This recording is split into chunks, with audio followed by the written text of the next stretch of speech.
जय श्री राधे कृष्ण। आप सभी का आपके अपने YouTube channel V K Mishra present में बहुत बहुत स्वागत है। आइए आज आप सब सुनेंगे भाद्रपद मास शुक्ल पक्ष गणेश चतुर्थी व्रत की कथा। भाद्रपद मास शुक्ल पक्ष की चतुर्थी तिथि के दिन मध्याह्न काल के समय में भगवान गणेश जी का प्राकट्य हुआ था। इसलिए इस दिन को भगवान गणेश जी के जन्मदिन के रूप में मनाया जाता है तथा भाद्रपद शुक्ल पक्ष चतुर्थी से लेकर के 10 दिनों तक भगवान का पूजन चलता है और अनंत चतुर्दशी तिथि के दिन जाकर के विसर्जन किया जाता है। जो भी भक्त सच्ची श्रद्धा के साथ नियम और निष्ठा के साथ भाद्रपद मास शुक्ल पक्ष की चतुर्थी का व्रत धारण करते हैं तो इस व्रत के प्रभाव से व्यक्ति की सभी कामनाएं पूर्ण होती है, सभी प्रकार के दुख और क्लेश दूर होते हैं तथा सभी प्रकार के संकटों का नाश होता है। भाद्रपद शुक्ल पक्ष चतुर्थी तिथि के दिन इस दिन चंद्र दर्शन का निषेध माना गया है। इस दिन भूलकर भी चंद्रमा का दर्शन नहीं करना चाहिए, इससे झूठा कलंक लगता है। अगर भूलवश चंद्रमा का दर्शन हो जाए तो ऐसे में श्यामंतक मणि कथा को अवश्य ही श्रवण करनी चाहिए, तभी जाकर के चंद्र दोष का निवारण हो पाता है।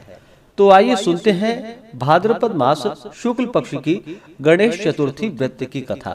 तो बोलिए प्रेम से भगवान गणेश की जय, भगवान भोलेनाथ की जय, माता पार्वती की जय, सर्वदेवी देवता की जय।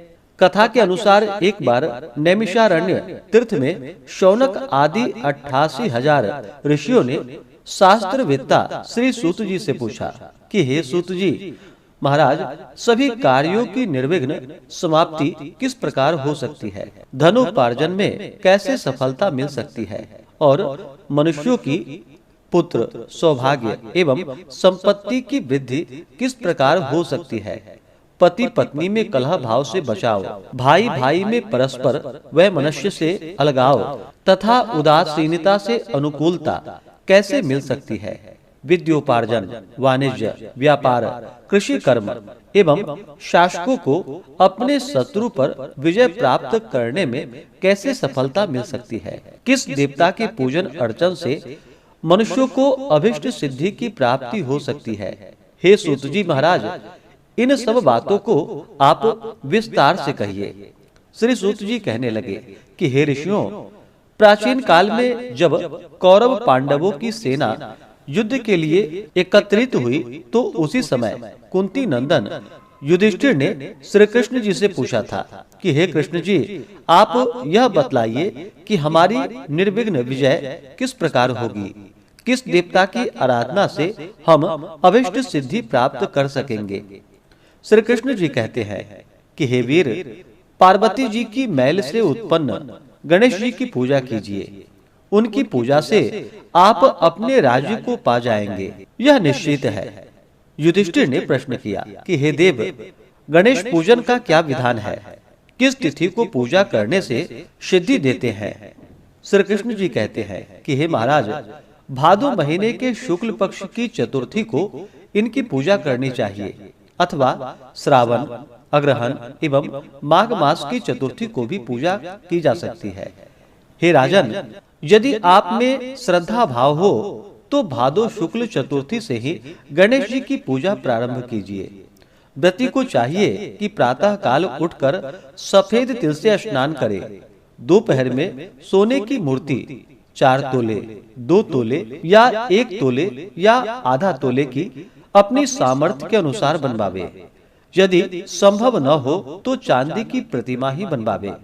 यदि ऐसा न कर सके तो मिट्टी की मूर्ति बनवावे, परंतु अर्थ संपन्न होते हुए कृपणता न करे। ये ही वर विनायक और ये ही सिद्धि विनायक हैं। मनोवांछित की सिद्धि के लिए भादो शुक्ल चौथ को इनकी पूजा करे। इनकी पूजा करने में संपूर्ण आकांक्षाएं पूर्ण होती है। भूमंडल में इन्हें सिद्धि विनायक कहा जाता है। ध्यान की विधि: एक दांत वाले, सूप के कान के समान विस्तृत कान वाले, हाथी के समान मुख वाले, 4 भुजाधारी, हाथों में पाश एवं अंकुश धारण किए हुए सिद्धि विनायक गणेश जी का हम ध्यान करते हैं। एकाग्रचित्त से पूजन करे। पंचामृत से स्नान कराने के बाद शुद्ध जल से स्नान करावे। तदंतर भक्ति पूर्वक गणेश जी को गंध चढ़ावे। आवाहन करके पाद्य, अर्घ्य आदि देने के बाद 2 लाल वस्त्र चढ़ाना चाहिए। तत्पश्चात पुष्प, धूप, दीप एवं नैवेद्य अर्पित करनी चाहिए। फिर पान के ऊपर कुछ मात्रा में सोना रखकर अथवा रुपया, अठन्नी आदि चढ़ावे। इसके बाद गणेश जी को 21 दूब चढ़ावे। इन नामों के द्वारा भगवान गणेश जी का भक्ति पूर्वक पूजा दुर्वा से करे कि हे गणाधीप, हे उमापुत्र, हे पाप के नाशक, हे विनायक, हे ईश्वर नंदन, हे सर्व सिद्धिदाता, हे एक दंत, हे गजमुख, हे मूषक वाहन, हे स्कंद कुमार के ज्येष्ठ भ्राता, हे गजानन महाराज, मैं आपको प्रणाम करता हूँ। रोरी, पुष्प एवं अक्षत के साथ 2-2 दूब लेकर प्रत्येक नाम का उच्चारण करते हुए अलग अलग नामों से दूब को अर्पित करे। हे देवादिदेव, आप मेरे दूब को स्वीकार कीजिए। मैं आपकी बारंबार विनती कर रहा हूँ। इस प्रकार भुना हुआ गेहूं और गुड़ अर्थात गुड़ धनिया जो गणेश जी को परम प्रिय है वह चढ़ावे। इसके बाद शुद्ध घी में निर्मित 21 लड्डू हाथ में लेकर हे कुरुकुल प्रदीप कह करके गणेश जी के आगे रख दे। उसमें से 10 लड्डू ब्राह्मण को दान कर दे और 10 लड्डू अपने भोजन के निमित्त रख ले। शेष लड्डू को गणेश जी के सामने नैवेद्य के रूप में पड़ा रहने दे। स्वर्ण प्रतिमा भी ब्राह्मण को दान दे दे। सभी कर्म करने के बाद अपने इष्ट देव का पूजन करे। तदंतर ब्राह्मण को भोजन करा के स्वयं भोजन करे। स्मरण रहे कि उस दिन मूंगफली, वनस्पति, बर्रे आदि के तेल का व्यवहार न करे। अधो वस्त्र और उत्तरीय वस्त्र के सहित गणेश जी की मूर्ति को संपूर्ण विघ्न निवारण के लिए विद्वान ब्राह्मण को दान कर दे।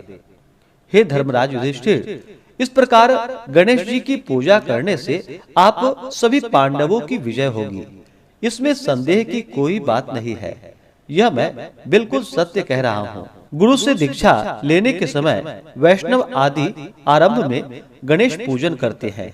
गणेश जी की पूजा करने से विष्णु, शिव, सूर्य, पार्वती, दुर्गा, अग्नि आदि विशिष्ट देवों की भी पूजा हो जाती है।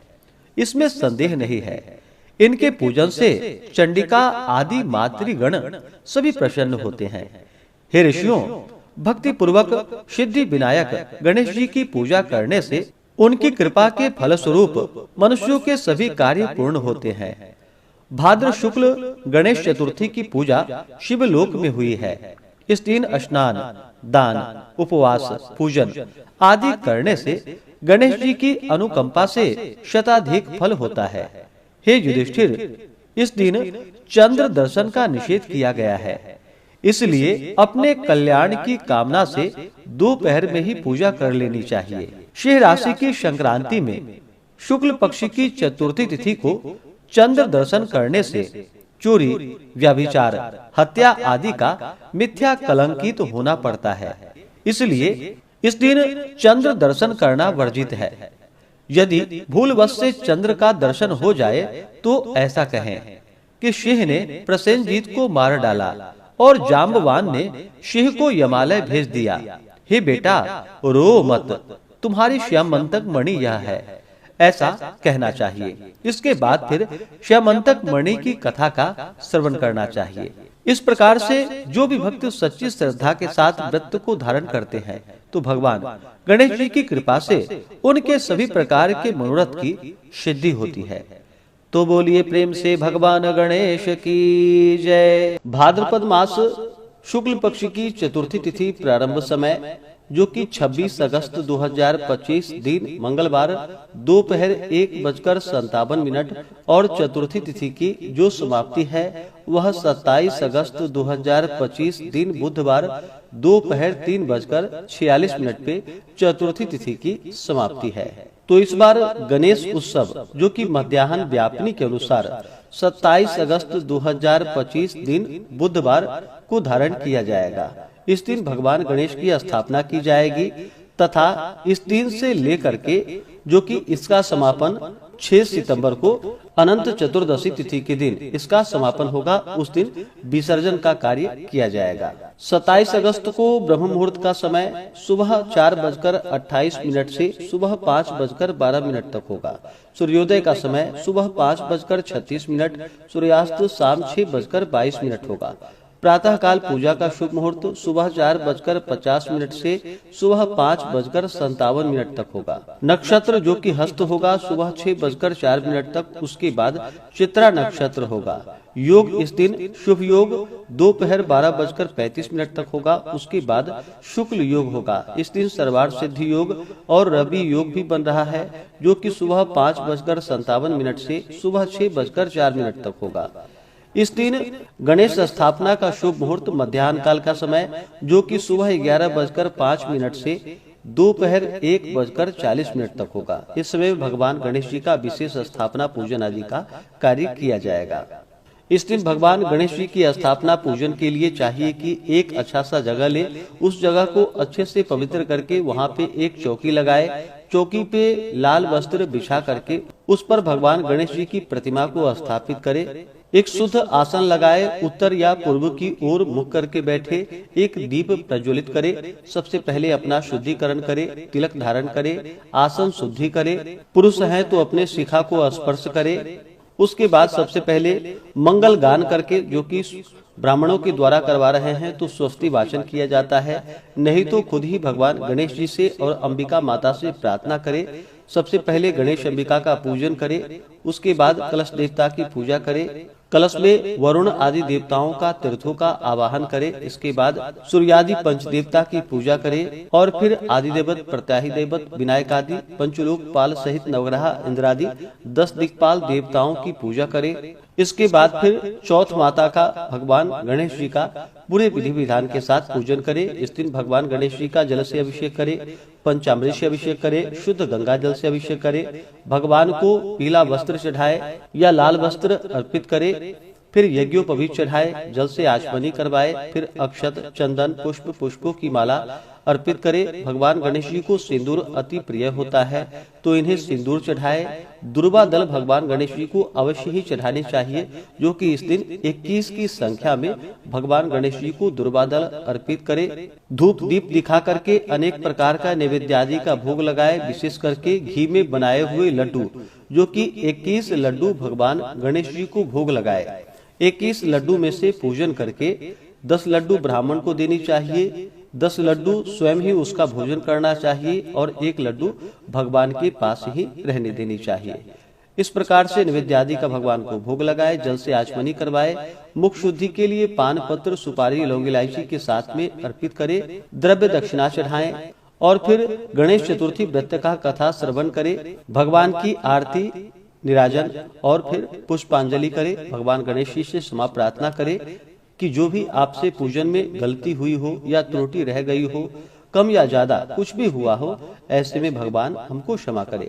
इस प्रकार भगवान से प्रार्थना करे। इस प्रकार करने से व्यक्ति के सभी प्रकार के दुख और क्लेश दूर होते हैं, सभी प्रकार के सुख तथा समृद्धि की प्राप्ति होती है।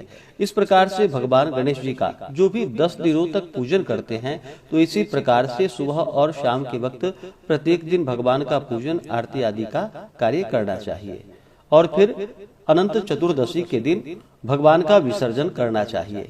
इससे अनंत फलों की प्राप्ति होती है। तो आशा करता हूँ कि यह जानकारी आपको अच्छा लगा हो। इसी प्रकार से ज्ञानवर्धक जानकारियाँ प्राप्त करते रहने के लिए, दत्त पूजा के बारे में जानने के लिए, कथा को सुनने के लिए चैनल पे अगर आप पहली बार आए हैं तो चैनल को लाल बटन दबा करके सब्सक्राइब करें, साथ में बेल आइकन घंटी को दबाएं ताकि आने वाली वीडियो का नोटिफिकेशन आपको समय से मिलता रहे।